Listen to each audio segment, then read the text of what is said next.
right, everybody, we are getting started for our Show the Safely Extreme podcast here on Game Wisdom, where each week we examine a game design topic and discuss it with my co-host from Nexus Games, Sharky. From soon to not be Nexus Games. Hello, everybody. It's good to be here again. We were having some timer issues. You got on both sides.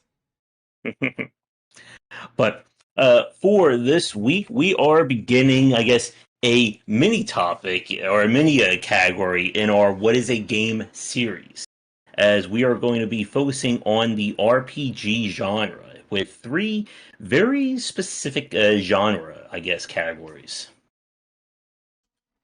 Yeah, I mean we're this week we're covering what is an RPG, which also encompasses American RPGs and CRPGs. And then next week we're planning on covering ARPGs, of many different styles, the JRPG style, the Diablo style, the Yakuza style, and then the next week we're planning on tactical RPGs slash strategy RPGs slash tactical strategy games. So like it's going to be all RPGs all the time for the next 3 weeks, just all different kinds because there's just so many different kinds. But today we're talking about just RPGs, the core that spawned the other two, or the core and the non-core that's called the same thing as the core. The core, non-core. Yeah, it's the non-core that stole the core's name. Yeah. And So, oh, go ahead. for those who are wondering what that means is the thing we call JRPGs. Well, the thing some people call JRPGs is actually the core. That is what's been called RPGs the entire time. Like from the time they came out on Nintendo, and before that, for that matter. And then I think it was what BioWare that came around in like the PlayStation 1, 2 era, and they started making quote unquote sandbox games kind of thing and called them RPGs and stole the name even though they're completely different game genres and they're very very different. But and now people are calling the original JRPGs, which is just insulting in my opinion because number one, they had the name first, and number two, there's RPGs that are not made in Japan, and now people are like, well, if it's not made in Japan, it's not a JRPG. It's like, oh, oh, like Is my it like head that thing? hurts. Like it's not called like wine if it's not from like a specific region in France or something like that. Yeah, and the fact they call them JRPGs to begin with, is just an insult, because it's an RPG, and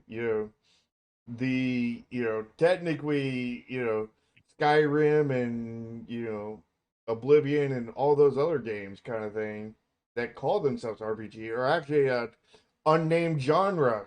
Yeah, that are just referred to as RPGs, which is referred to wrong. But they're, I would say, I would call them sandbox games, but they're in this topic, so.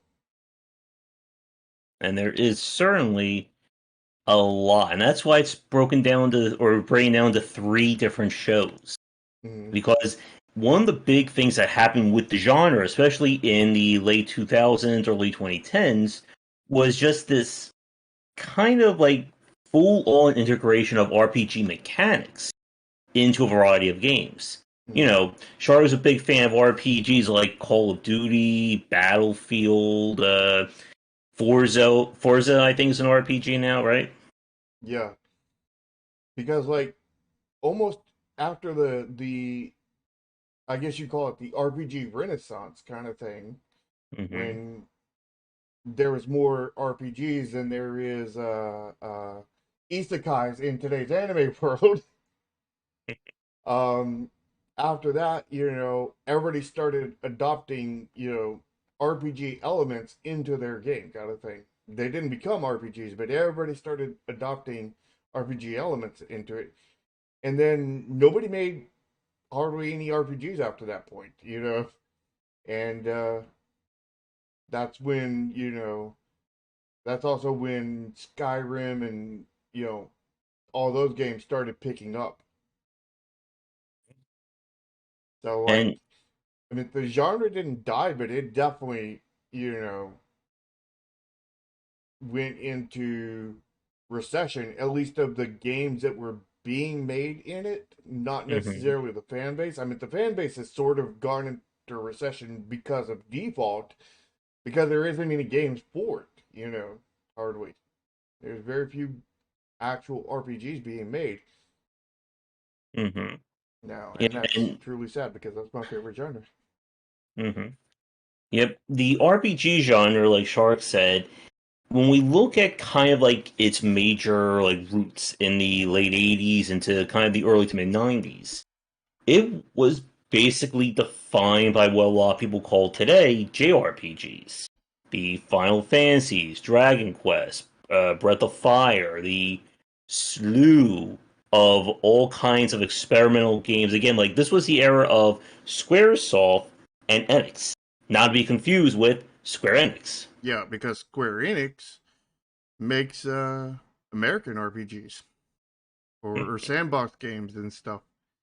They MMOs, they're a very completely different company. and and we're not going to be confusing MMOs this week because that's another topic. Sometime in like the next, I don't know, like 8 to 10 weeks, depending on how long these three go. Mm-hmm. And when I guess the first, I guess, major topic we should bring up is what is the difference between the JRPG style and the CRPG style? Because they are two very distinctive gameplay loops or two very distinctive game systems. Mm-hmm. So when we talk about JRPGs, The we're true usually RPG. mhm. We're referring to games that are very much kind of I'm not sure how I want to say it. I'm not sure if this is the right term. They're very like character driven. Like these are games where you are as Story again driven. what was that? They're story driven. Yeah. You are controlling a role. You are playing as, Cloud or whoever the main character was from Breath of Fire, You play or as a whole Pain. cast of characters, not just the Yeah, one. You play as the whole cast. yeah. And the You. real focus is the story, Hmm. at least for the main hook.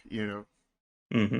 But these games typically, or the more advanced ones, like Shimigami, Persona, a lot of the more experimental games will typically feature different game systems, something that separates it from all the other ones. So while it is, my guys go first, then your guys, we can see a very wide spectrum of elements.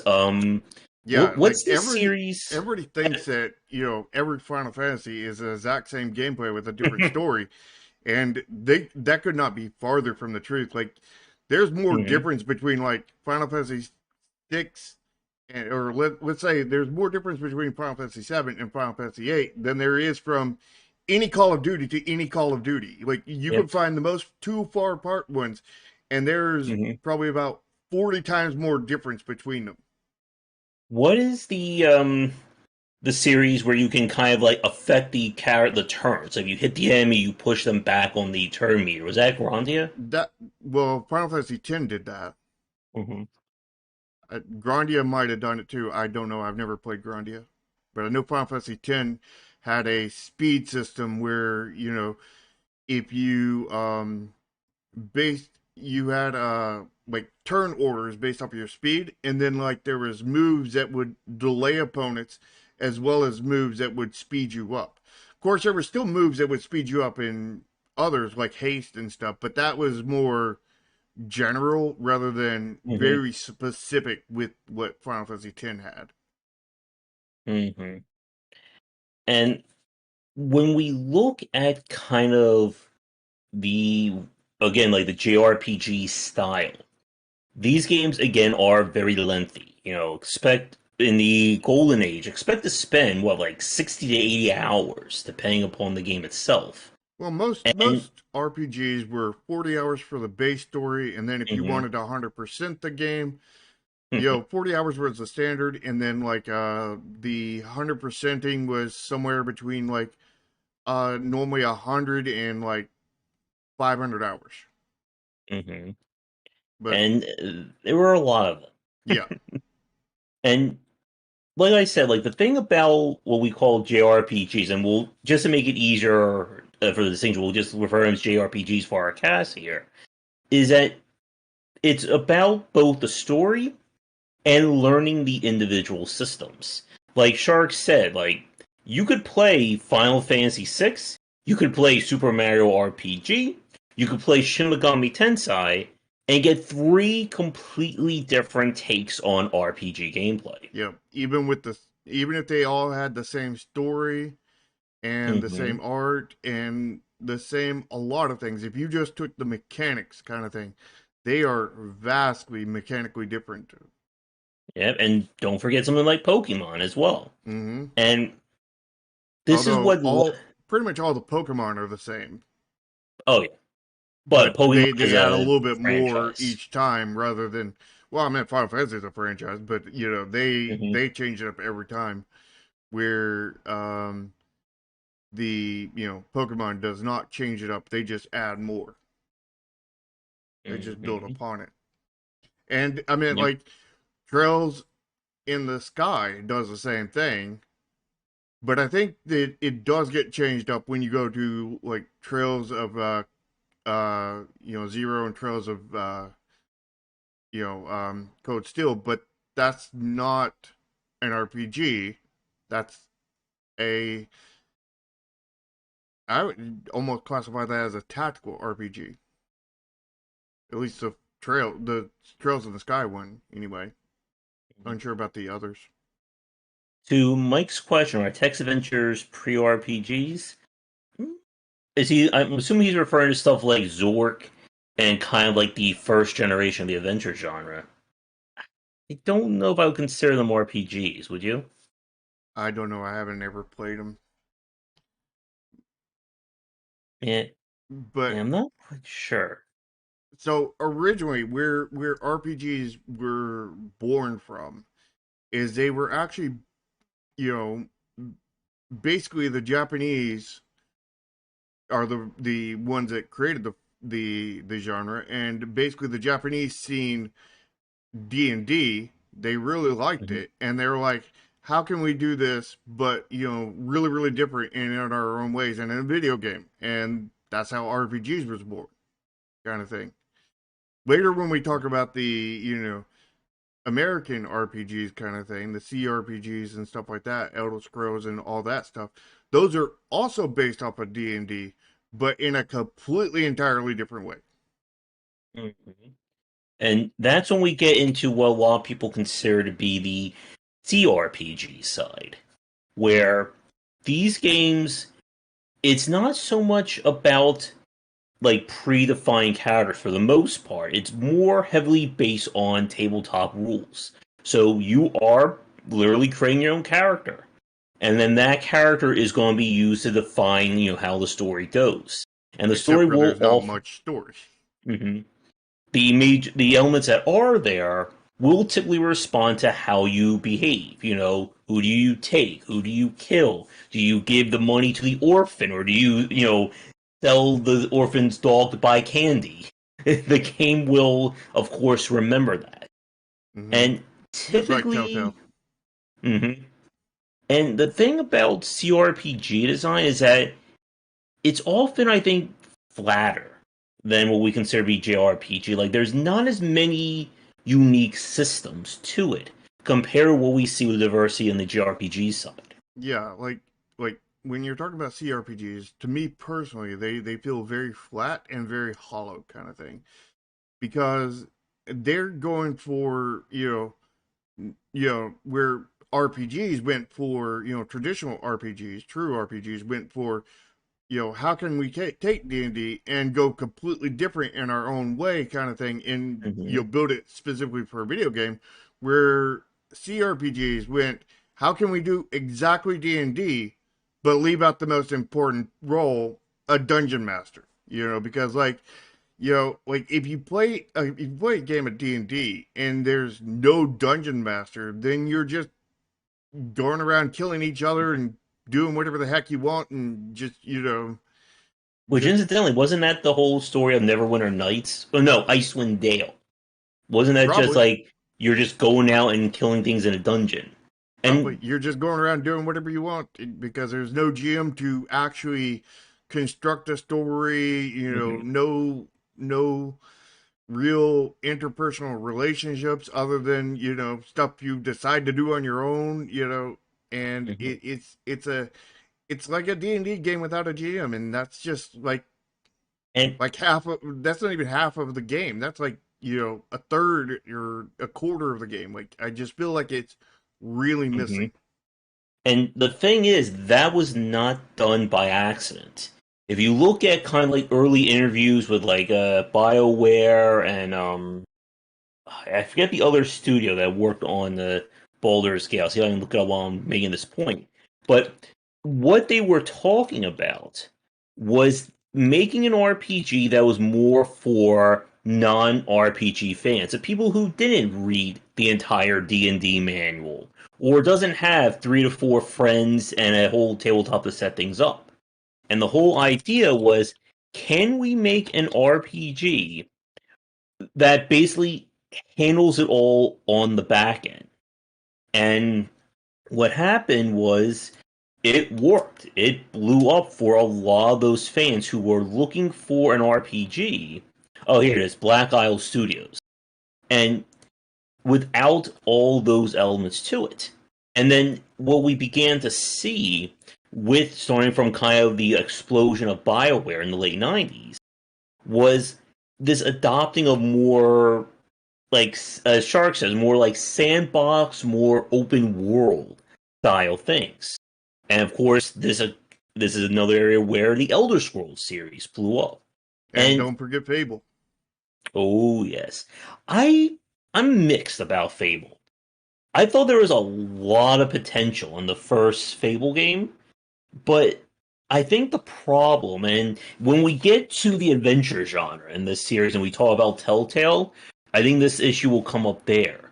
That trying to make, the whole, all your choices matter and the world completely reacts to you, it always ends up again feeling very fakey to me. It Hmm. feels like I'm not in doesn't feel like a role playing game. It feels more like an amusement park. Yeah. A fake amusement park where all the people that all the ride every ride you go on, you're just there with a bunch of cardboard cutouts. It's like an Mhm. amusement park where you're the only person and everybody else is just a cardboard cutout that just responds Yeah. generically to what you say. And that would also be an amazing tangent to what we saw with a lot of the early MMO games. Mm. And to Curious Mike's comment, is a game like Final Fantasy Type Zero an RPG? That would probably be more of an action RPG, which incidentally will be the second part that we'll be doing next week, talking about the action RPG genre. Yeah, I actually haven't played Type Zero. I always wanted to, but I never got to. Hmm.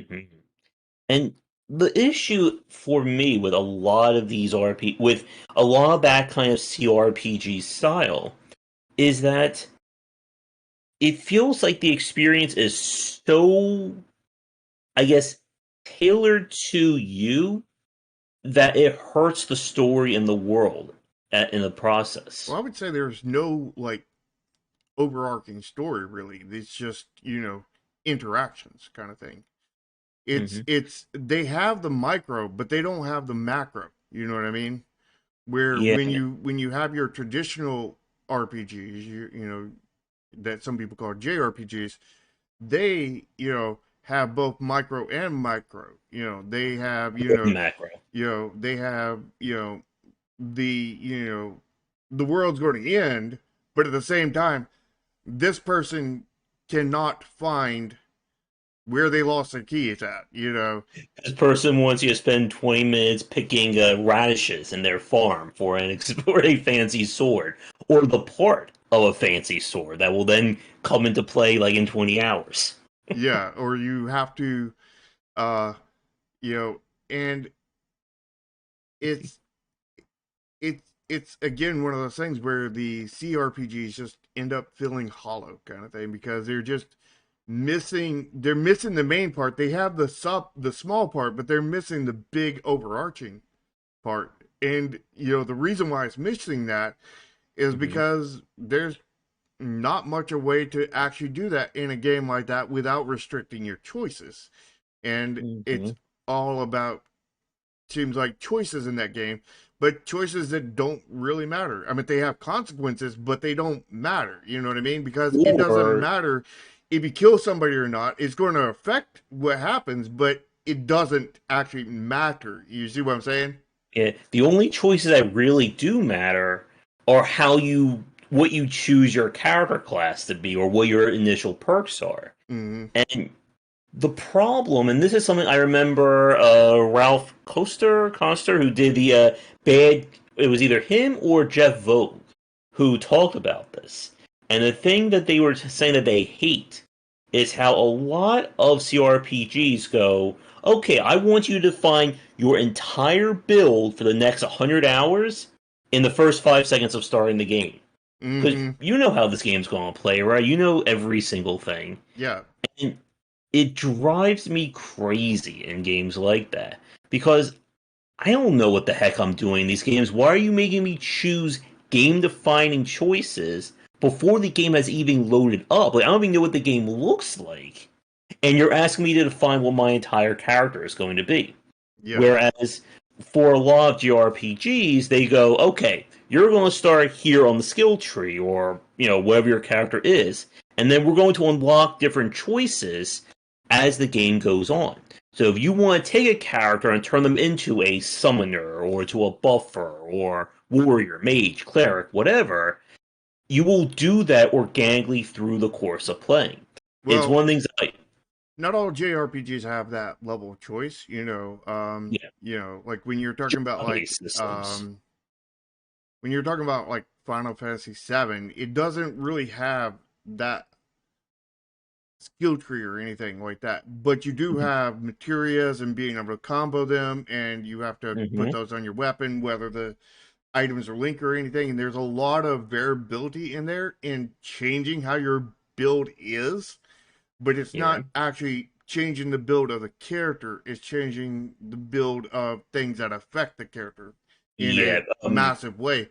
Where like in Final Fantasy X, you have the spear grid and you have like 5 billion ways you can Yeah. go. And Which is like a funny aside. I think that must have been where Grinding Gear Games got the idea for Path of Exile. Is yeah, those giant skill and materia grid or whatever. yeah, they probably got that from Final Fantasy X, the spear I grid. guess here's a question for you, Shark. Do you like that kind of progression, the materia grid? I remember it from Final Fantasy 12 that we had just like here's 10 screens worth of choices and you can choose, okay, I want to go to the northeast corner for fire magic, or I'll go southwest for healing, or southeast for assassin skills. Do you like that kind of progression, or do you like more of, okay, uh John here, he is the assassin, and here are all the skills assassins can get. Jane is the healer, and these are all the skills Jane can get, and that kind of design. I like them both, honestly, because Hmm. like they're all providing variants. They're what makes the games, at least one aspect of what makes the games different and what makes them feel different, what makes them a new experience. So I'm not just playing the same thing over and over again. Like if every game was Final Fantasy VII with a different art and different story kind of thing, that would get old real quick. You know, Yeah. if you do that with any Final Fantasy, even 10, you know what I mean? If any of them carried over the exact same systems in the exact same way and everything was the same mechanically and it was just a different story and different art kind of thing, it would get old. It would get old real quick. So like, Hmm. you know, I'm all for changing systems, you know, in at least some kind of implement kind of thing. Like Trails doesn't do that. Pokemon doesn't do that. There's a few that doesn't do Hmm. that. But Trails has a reason to not do that because they're supposed to be one cohesive game kind of thing all the way across, which that makes sense why you wouldn't really change that up. And it wouldn't make it would probably bring you out of the world if they did kind of thing. So like that would Hmm. be a must not change kind of thing for them. And Pokemon, I mean like Pokemon got old for me, you know, Hmm. because it was always you're doing the same thing with different characters, different art, and there's no specific reason other than they didn't want to invest in a different system, you know. Hmm. And like for me, I think I'm the same way. I like both, but the one thing that does annoy me in some of the kind of job-based designs is when you have skills that are just like universally amazing at the top of a skill tree, and like the optimal way of playing is to literally grind every character to the top of these specific skill trees. And the example that I'll give is from, and hopefully I need a breath of air before I say this, Shin Megami Tensei Digital Devil Saga 1. There may be another part of that title there. But in the game, you have the characters, and they can kind of switch their different skill trees or their class at different points. Mm-hmm. And at the very like tippy top end of each skill tree is null that element. So you become completely immune to it, which if you've played a Shin Megami Tensei game, you know that nulling elemental damage is huge.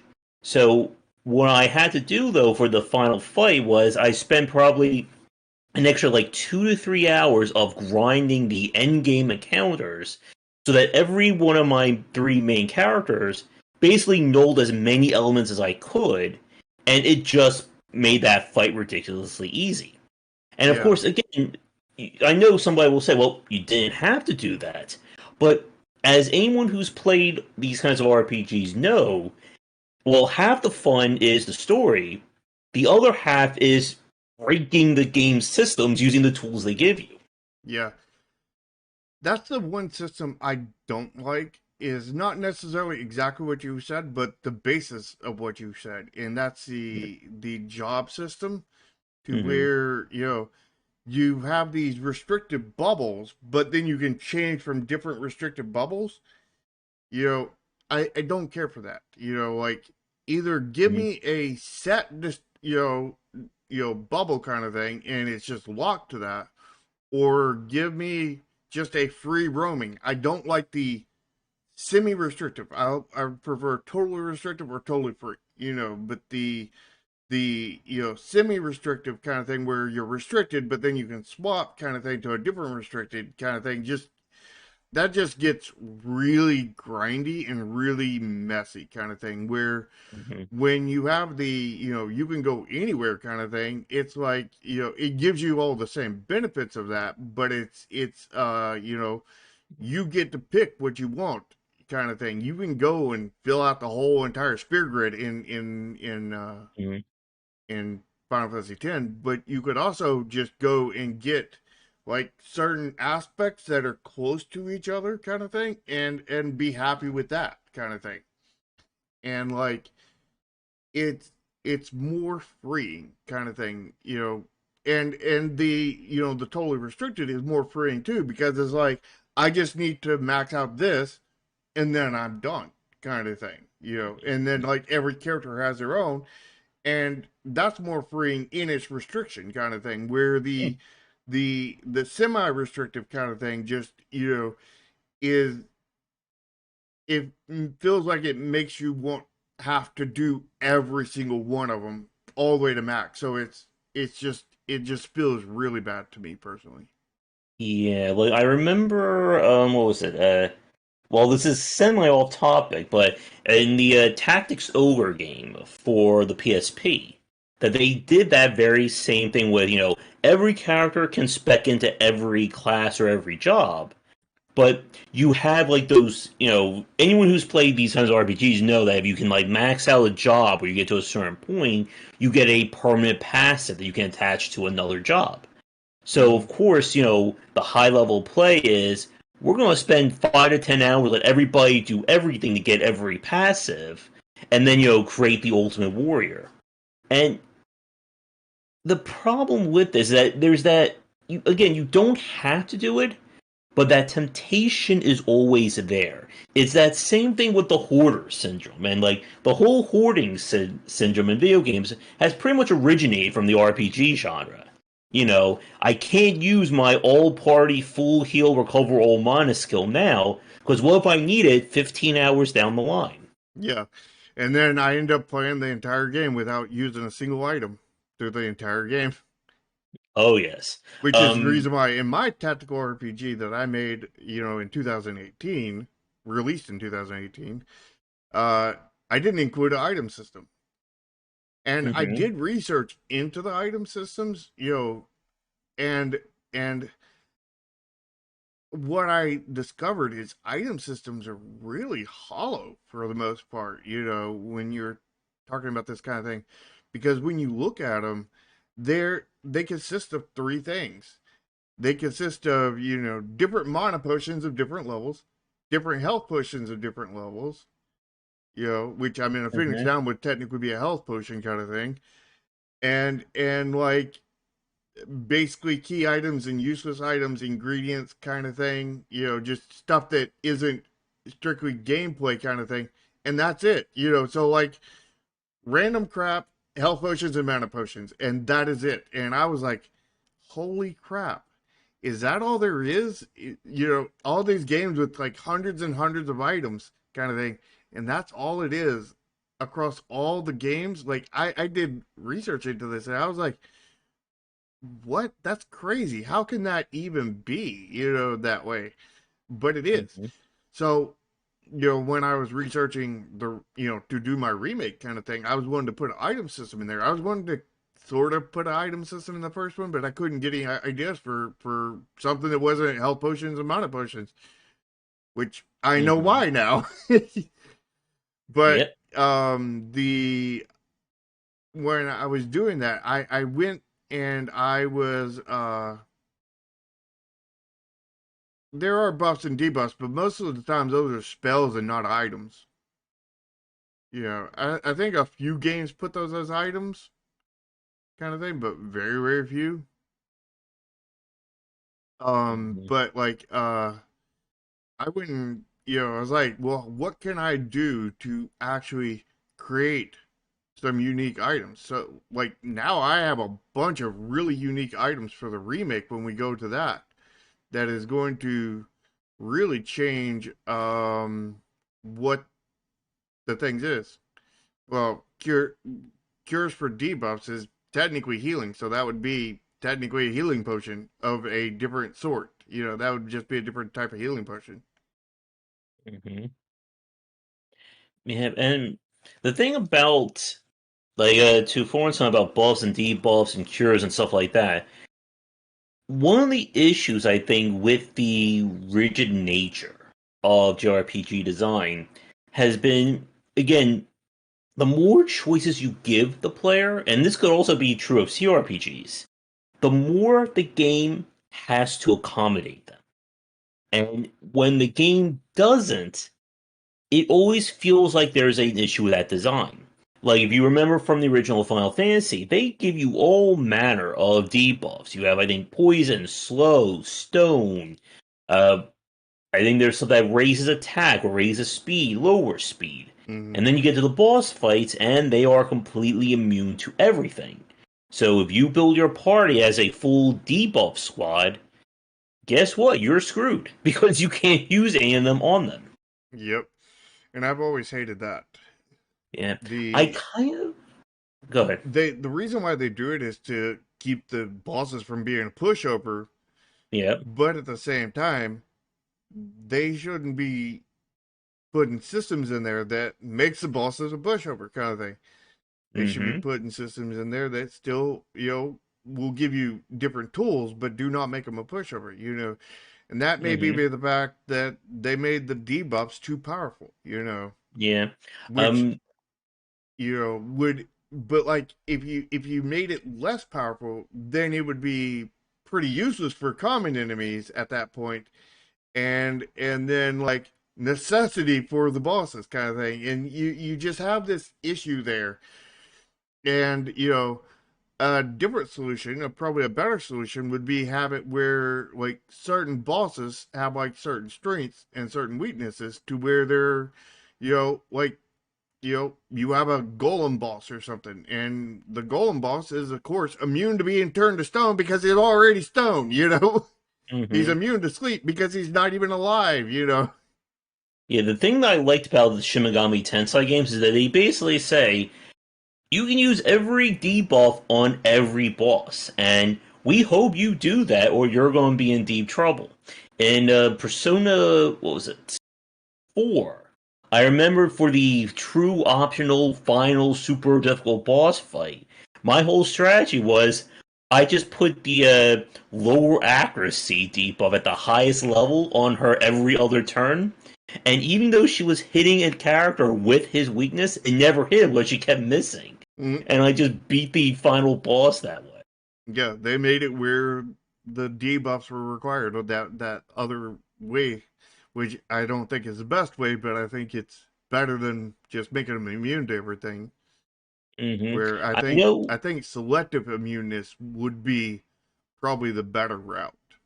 Yeah, I know Etrian Odyssey does that to some extent. That's more of a party-based RPG, or more of a squad-based one, or dungeon crawler. And what they often do is you can hit a boss or a mini boss with a debuff, but once you hit them with it, they build up partial immunity to each play of it. So you keep trying to poison them, or you keep trying to blind them, they'll eventually become immune unless you use a skill that kind of resets their resistance to it. And it's an okay system, but the problem is that it's not really conveyed in the game. If you know the series inside and out, you learn how that works. But the game doesn't exactly come out and say, okay, if you use poison 3 times in a row or blind 3 times in a row, you won't be able to do it a fourth time during this fight. You know what? That doesn't sound like a good system for an entire game, but that sounds like a good system for one particular boss. Like Mm, that's like a robot boss like Ultron or something that hmm adapts every time you hit him with an attack, and then like there is no reset. Just you have a limited amount of uses, and then he's just like, no, that doesn't even affect me anymore. I've grown, I've adapted. I know your strength. I've adapted to that, and now I'm no longer weak to that thing. hmm So here's a question for you, Shark, and for the audience watching live or recorded. What is your favorite, I guess, unique RPG system? As in, what's an RPG game that had like a unique way of playing, a unique combat system, a unique skill system, whatever, that really caught your eye? My favorite system in unique systems in RPGs has to be the speed system in Final Fantasy X. Just I love the way that you have the preview for the turn order. Everything's based off of speed. Then you have all several moves that delay enemies, as well as you have attacks that delay you, kind of thing, that deals more damage. You have um like when you summoned with Yuna, that took a while, so it was it delayed her by quite a bit.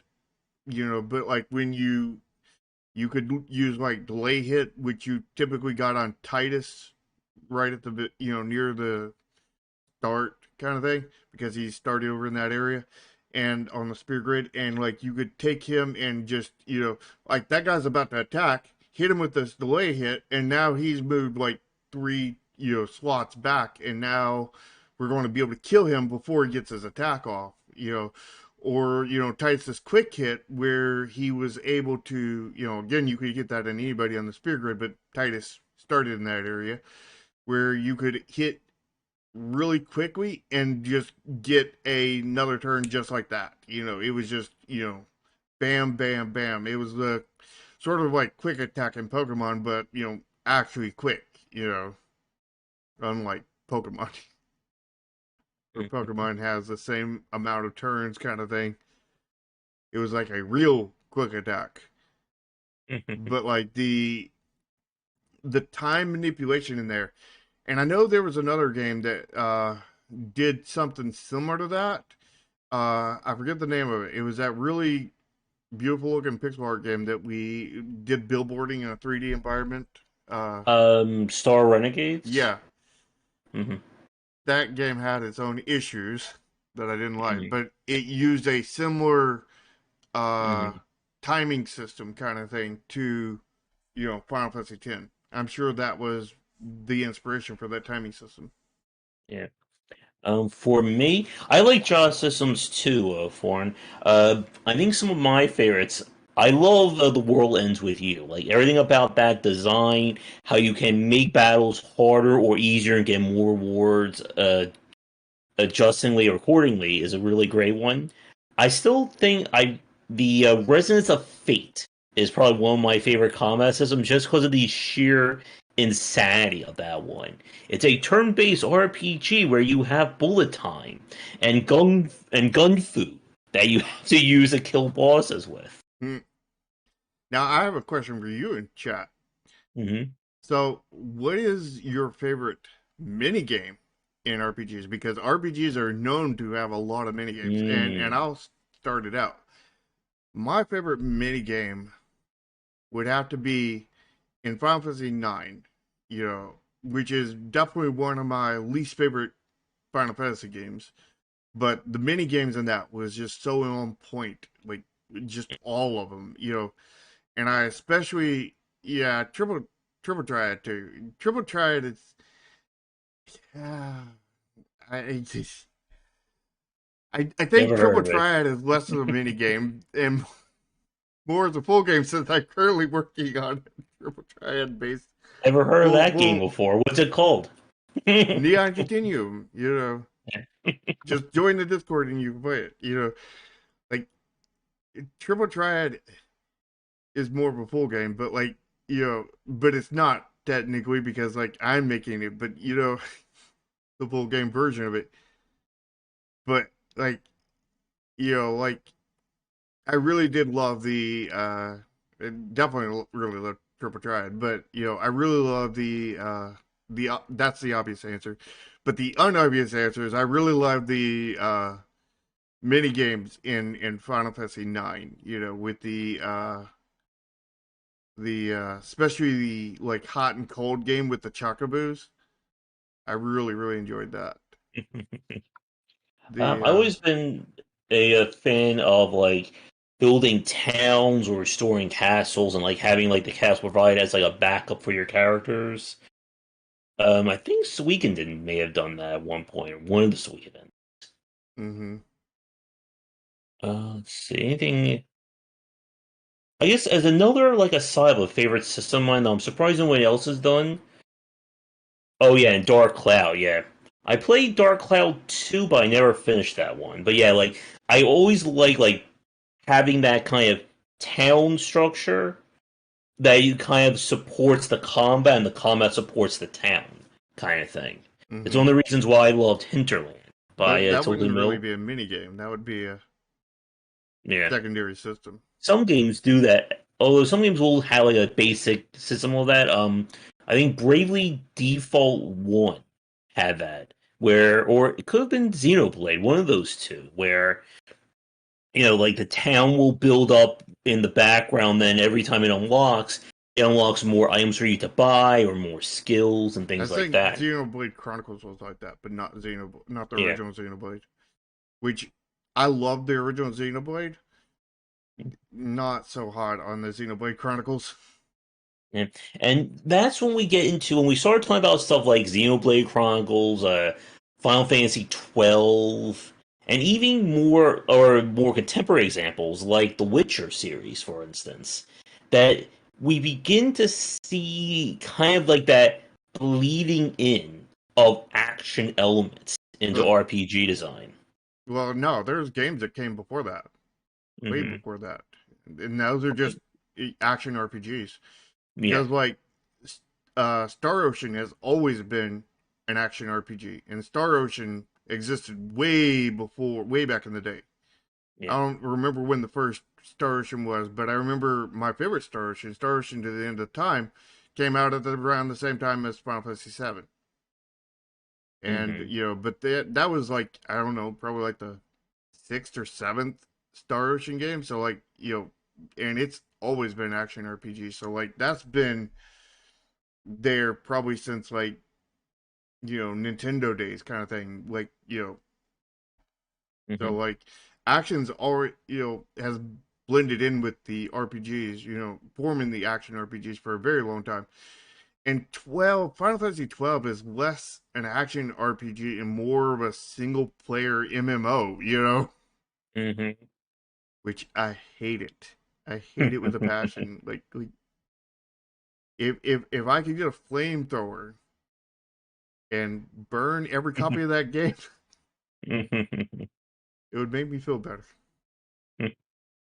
And like games like The Witcher, like we began to what we saw kind of the modern CRPGs turn into, Fallout 3, Fallout 4, Witcher 1, 2, and 3. Like those kinds of games, I think we'll probably save those for next year, right? You think they would fit more in the ARPG side of things?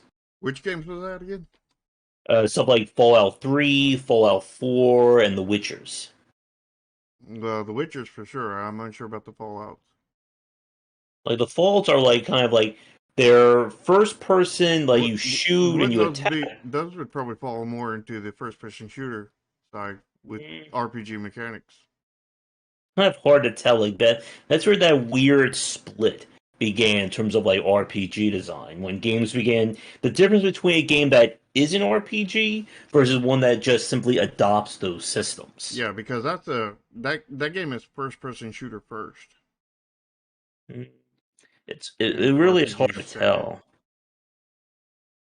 And with a lot of these games, like in terms of the CRPG side, one of the reasons why we really aren't spending a lot as much time on it as we are with the JRPG side is that again their systems are very much flattened by the fact that they're trying to let you do everything. And they're all the And same too, pretty much. Because like it's just, you know, how many ways can we let you do whatever the heck you want, And that's just what they all do, kind of thing. So they're all doing the mm, same thing. I mean, the mechanics themselves on how they let you do it is different, but it's are you going to skin a cat with a razor, or are you going to use an electric shaver? Like it's all doing the same thing. You're shaving a cat, but which way are you doing it, kind of thing. And the way really, in a lot of ways, doesn't matter. We're with the RPGs, you're doing totally different things in totally different ways. yeah, and that's one of the things that to me has been a negative of both specific genres. That when combat just evolves into, okay, you beat this enemy using skills X, Y, and Z. Now do it for, you know, 30 more hours repeating the same strategy every single time.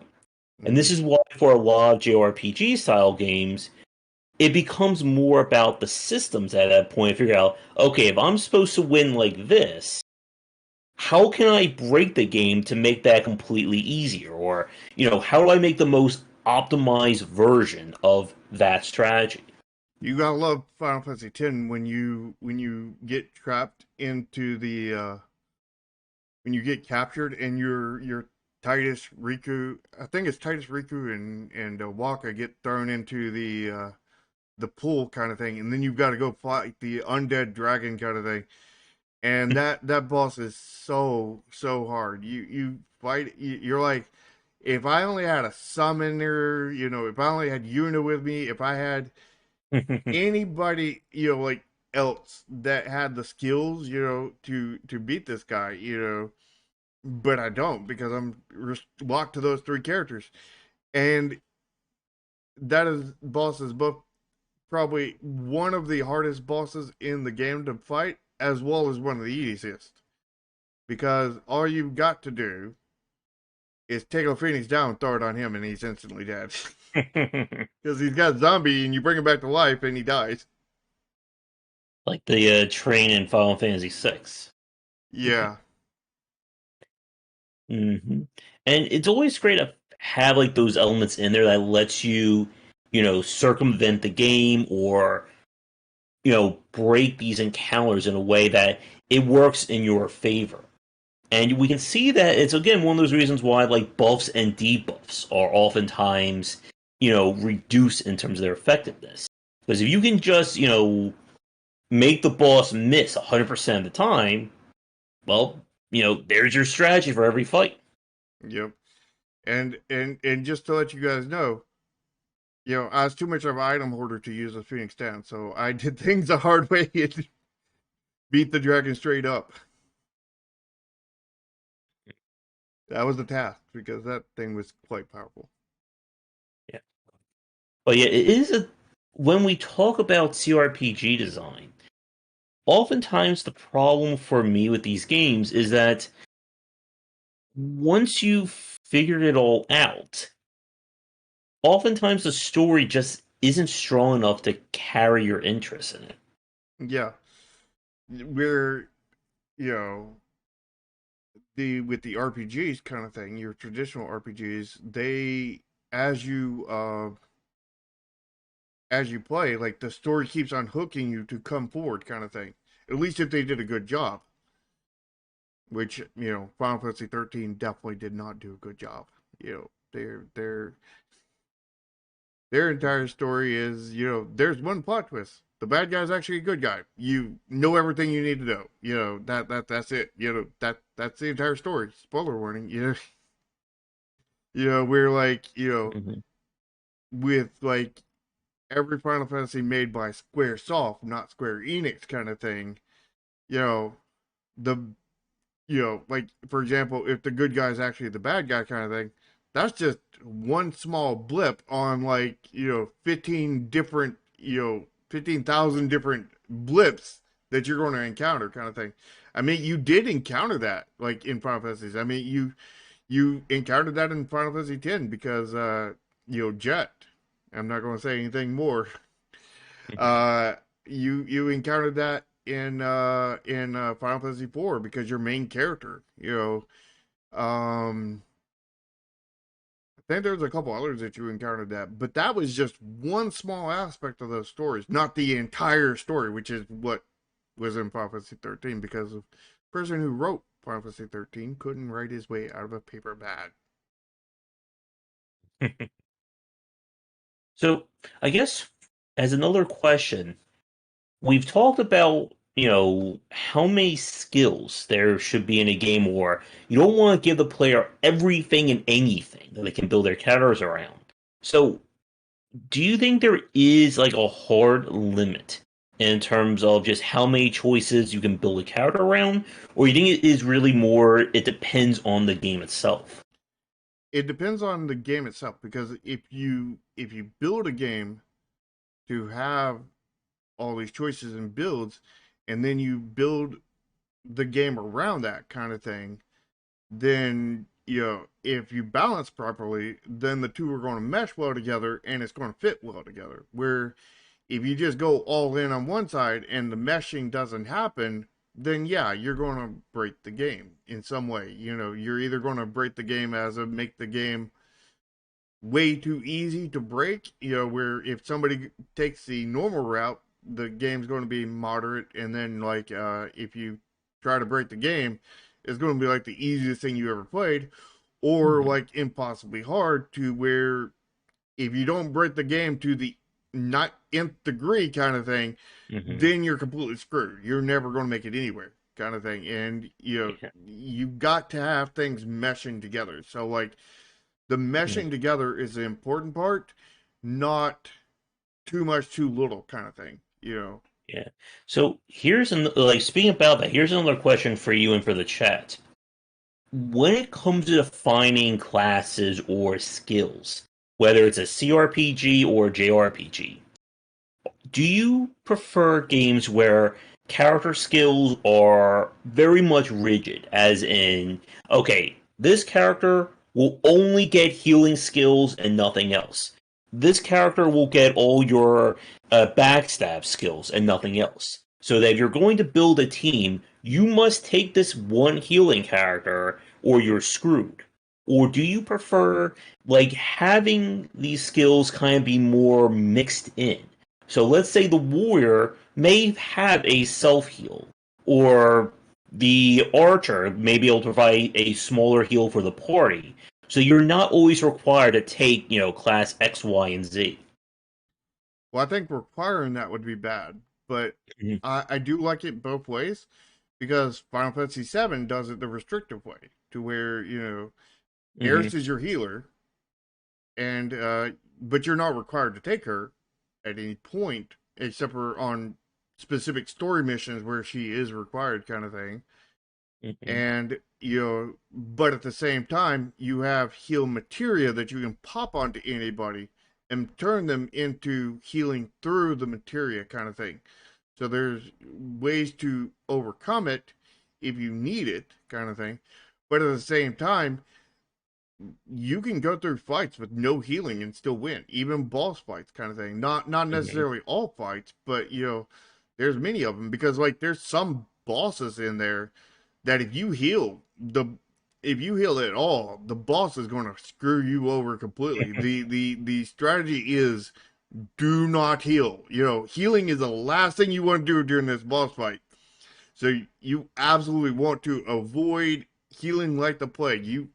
So like they have that in there, like enemies that will punish you for healing, like so like healing isn't necessarily required, and you can when you get out of that exact combat, you can heal up, kind of thing, and Mm-hmm. like some games, just have it where in my last game have it to where once you finish a battle, you auto heal when you exit, kind of thing, Yeah. and you know healing in the battle isn't necessarily important. I mean, it can be depending on how the game works and everything. But like you know, I do like also characters that have more utility because like I don't want like single use characters, kind of thing. And you also see that in like Final Fantasy, kind of thing when you have the material that you can swap Mm-hmm. out and you can change how people work. You can give, and like, especially when you have all the, like node attachments where you can like take a sword, you can take a fire element and take a element blue spear kind of thing and attach it, and now you have a fire sword. And then you could take out that fire, that element one, and now put it all in there, and now you have a fire attack that attacks all your enemies, but it's just magic and it's not actually affecting your weapon. And there's like so many different thousands, millions of combinations you can put in there. And like you look at Final Fantasy X, they have like a lot of stuff that is very, very different, but can still, do the same thing because you're able to customize Yuna into learning black magic. You can customize, you know, Titus into learning, armor breaking. You can customize Waka into learning healing magic. Like there's Mm-hmm. all different ways you can adapt them. So like, but that's in your build itself, not just straight up configurable like it is in Final Fantasy VII. And this is what Yeah. we were talking about earlier about every system being really wholly unique, kind of thing for the Yeah. most part.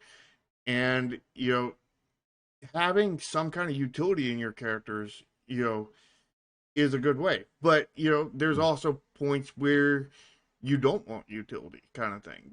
Hmm. Like in my last game, it's not technically an RPG, it's a tactical RPG, which is not this topic, but in it, you don't want necessarily rocks doing a ton of damage against papers, because paper beats rock, not rock, paper beats scissors. But there is something a new move or a couple moves I am planning for the remake to give them a little bit more utility, but it's not in the same way because it's elemental. Because, Hmm. you know, while I have the rock, paper, scissors, I also have a fire, wind, water in their game, because like scissors is water, you have the tsunami of blades, and like rock is fire because it has like the um the uh Armageddon with the flaming rocks, and it has all kinds of other stuff, and like paper is wind because paper tornado and all that other stuff. And I plan on implementing specific elemental ones that are going to go in the reverse order kind of thing, where because like you think about water on scissors, what is that going to damage the most? Is that going to damage the rock most or the paper? It's going to damage the paper most. Or no, Hmm. it's going to damage, well, it's going to damage both of them, but So I think for me, I think utility works really well. That you can have these predefined roles or predefined strategies: healing, buffing, debuffing, range, melee, whatever. But you give characters different flares of those systems. I think it makes things a little bit more deeper. And the example that I always turn to is Etrian Odyssey. That in the game, in the first game, there was one healer. There was your medic. If you didn't take the medic, you weren't going to get any healing abilities whatsoever. mhm. But when going from two and onward, what they would do is have different ways of healing that were class dependent. So one character who was the buff debuffer. No, I'm sorry, one character was the buffer. And you can, whenever a character gets buffed, this character can also auto heal. While another character who also does debuffing, their special ability was anytime they debuff an enemy, everyone in the party heals. And of course, you also have the default mate or default medic, who is just your pure healer. Like they could just heal your entire party up in one go. But by spreading out the utility of healing, it meant that you weren't always required to take a healer.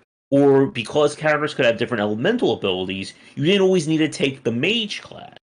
I thought it made things far more interesting in terms of party builds. Yeah. And that's one thing I always hated about D&D, because Hmm. like when you play D&D, you pretty much always need somebody to play a cleric.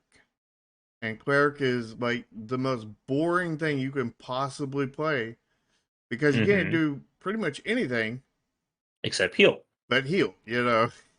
And that's what that whole term, the RPG Holy Trinity came from. That you must always have, a rogue slash glass cannon. You always need a healer, and you always need the warrior slash tank.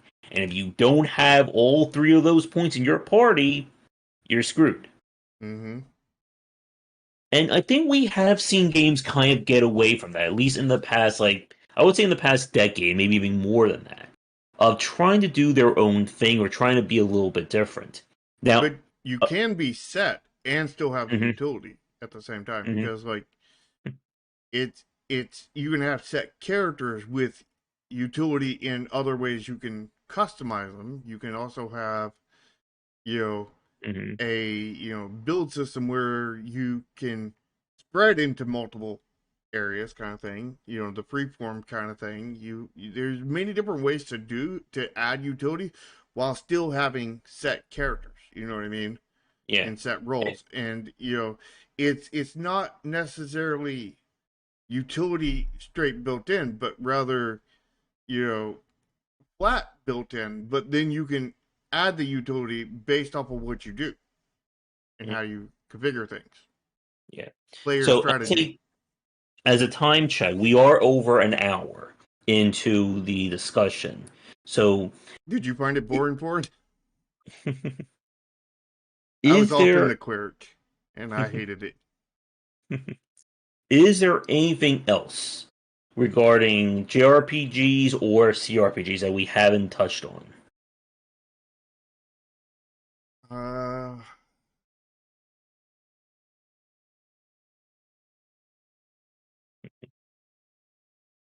we we we definitely missed some very famous games Hmm. like Chrono Trigger, which is pretty much regarded as the holy grail of RPGs Hmm. because every famous RPG designer worked on that game. Hmm. Yeah, I mean, like the thing about like JRPGs is that they can have multiple endings to them, but they're always multiple endings to the plot itself. Whereas in a lot of CRPGs, it's here's the good ending, here's the bad ending, and that's about it. Yeah, where regular true RPGs have can have many different endings, and you know based off of but like we don't see too much of that.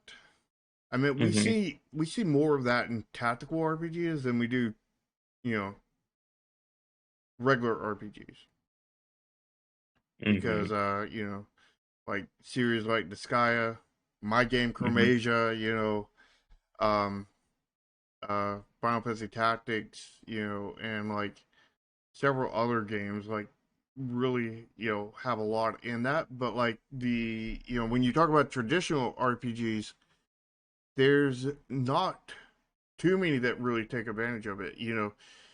They I mean, even like action RPGs like Star Ocean really take advantage of Hmm. that a lot because like they have like character based endings, where like if you build your relationship really high with these two characters, you're going to get one of their endings kind of thing at the end. Hmm.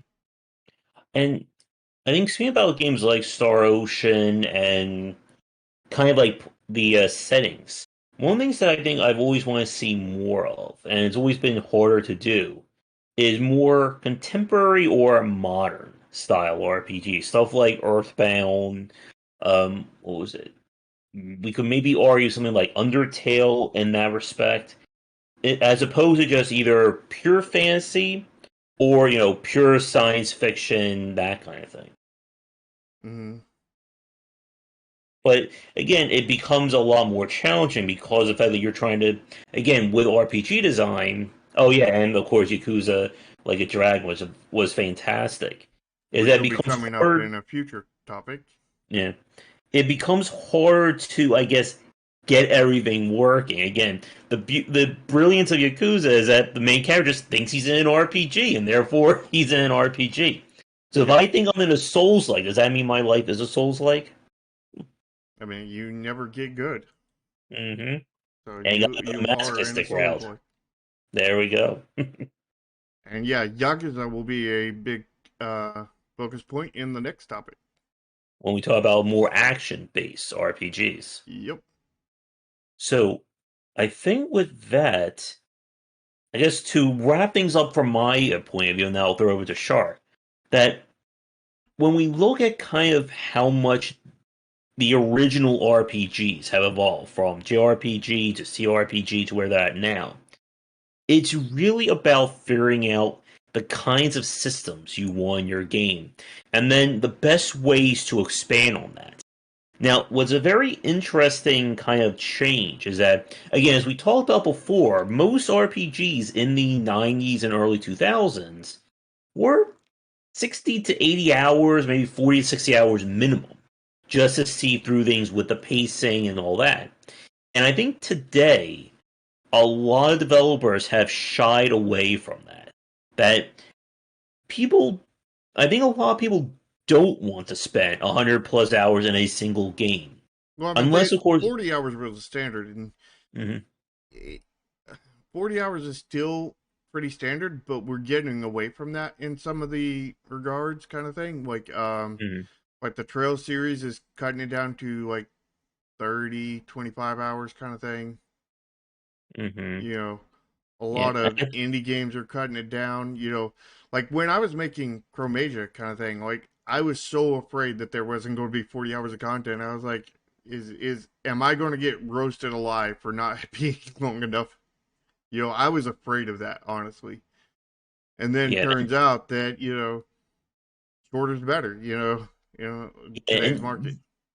And that's kind of a very weird thing for me is that I really fell out of love with the JRPG genre. This was, I think, 98.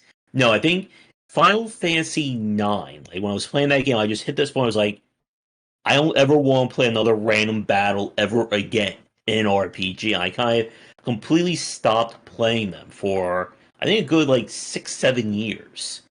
Yeah, And, Final Fantasy 9 is one of my low points on the Final Fantasy scale, mhm. but I love their minigames. And for me, like, I've gotten really tired of fighting as a form of padding. That Yeah, if you're going to make me fight, then make I the want fights that interesting.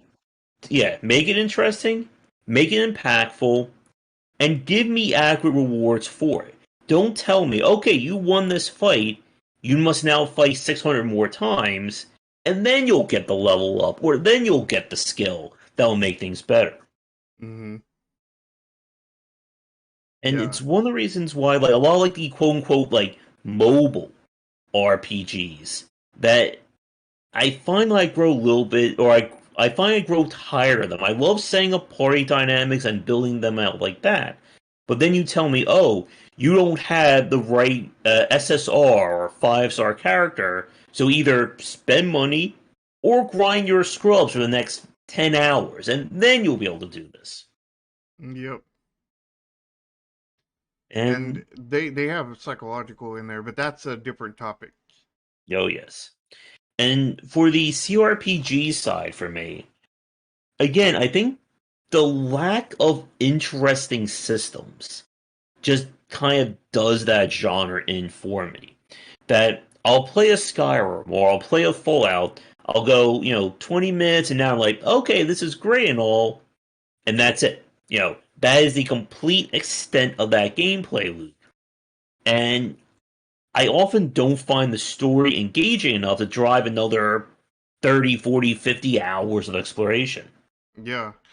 When I play those games, it's like, it's not like I don't find the story engaging. It's like, where is the story? I'm not finding any story. I'm just finding NPCs that say stuff, and do give out quests, you know, Hmm. and like I feel like that they fall a lot of them fall into the fetch quest kind of thing, and that is like the one thing I really hate in normal RPGs. Wait And until we get to the MMO genre. yeah, the MMO genre is fetch quests the game almost, and in theory, everything behind the MMO genre says I'm gonna really like it, but I really have not found a single game that I do not dislike with a passion. But I think, yeah, and that's true too, Foreign. But I think, like, my final point is that I think we're seeing more indie devs who are approaching RPGs or RPG design that are trying to A, experiment with it more, and B, try to remove some of those frustrating aspects of it. Yeah, And but that is certainly great. the issue with Yeah. indies tackling RPGs is RPGs are pretty large in scope, Hmm. and they can get out of hand very, very quickly. And when I built my game, kind of thing, like I built it specifically to minimize the heck out of the scope. Like rock paper scissors. We're only having three different types of characters. No like 20, 40 different types of characters, and then 20 or 40 different 100 different enemies kind of thing, types of enemies. Like I put a end on that. The fact that there's only set maps rather than building out an entire world means that I don't have to get all kinds of art assets for that. The fact that I only have to worry about stuff in combat instead of really so much stuff out of combat, drastically cut down on the number of systems and everything. And like, I really built that in a way to minimize the heck out of the scope. And it still took us 3 years to make it. Technically 2.5, but hmm Well, I think that's all the points that I want to make for today. So I'll throw it to you, Shark. What do you have to kind of take us out with for RPGs? um, stop calling sandbox games RPGs. Call them CRPGs, call them sandbox games, call them something. They're not RPGs. Skyrim's not an RPG. Wait, Call of Duty's not a JRPG? No, no, Oh, okay. no. The thing people refer to as JRPGs, that's RPGs. Everything else, not an RPG. And just because it was made in Japan does not make it an RPG. Because if that's the case, anime's an RPG. Manga's an RPG. Like the place where it comes from doesn't matter. What matters is the genre, and the Skyrim genre is very, very different from Final Fantasy, which is one of the ones that started the RPG genre. So they're not the same genre. And let's see here. What else do I want to say? Rip Squaresoft. I miss that company. I absolutely hate Square Enix with a passion. Uh, let's see who else I can piss off. Uh, And here's my point. Tell Nintendo to finally bring Muller 3 over here to the United States. oh my God, they they need to do something else. They need to bring back freaking Mario RPG. Not the not the non Mario RPGs, the Paper Mario's and all that. Bring back the actual Mario RPG. Put Gino But in Smash. I don't think they can, Ah. because that was in teamwork with Squaresoft, which Squaresoft doesn't exist anymore. And Square Enix probably has the rights to it, but if you work with Square Enix, it's just going to be a completely different game. It's going to be a single player MMO or something, called. I should, when I do the editing for this, I should put Gino's theme for the entire background of our cast. Yeah, Will like get me in trouble with Nintendo or Square Enix, right? They Gino. won't mind. Gino is one of those characters that he just came out of nowhere and he was just awesome. I love Gino. All right. I wish they put Gino in other Mario games, but they probably can't because of Squaresoft slash Enix slash Square Enix now. That. Mm. But All that's right. about it. All right. So we're going to endings for this week's episode. Thank you for everybody watching this live or recorded.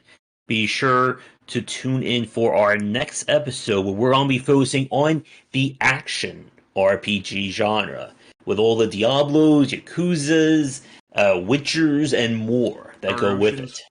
it. Mm-hmm. And make sure to lick the smash button and smash the lick button on both Josh's channel as well as my channel. And join my Discord and come and play Neon Continuum.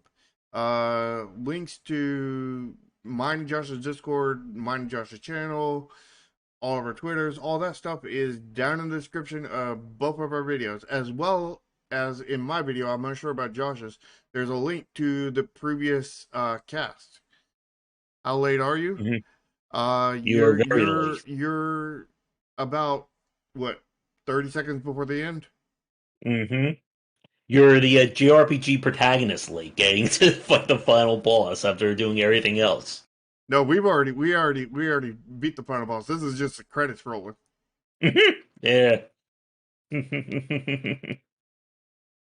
Yep. And if you want to catch these shows live, we do them Sundays at 4 p.m. ET. And if you are a developer wanting to submit a game for us to look at for in the inquiries, we are still taking submissions, so please get in touch about that. Which we are reformatting that show, but we're Hmm. still definitely taking requests and everything. And Oh, yes. also, Chris, watch the VOD. There you go. You Enjoy know, your football game as well. yeah. All right. So that is going to do it. So again, tune in next week for our action RPG discussion and come back for daily discussions on the game design here and on game wisdom, where some of the art and science of games. And until our next show, have a great rest of your night. See ya.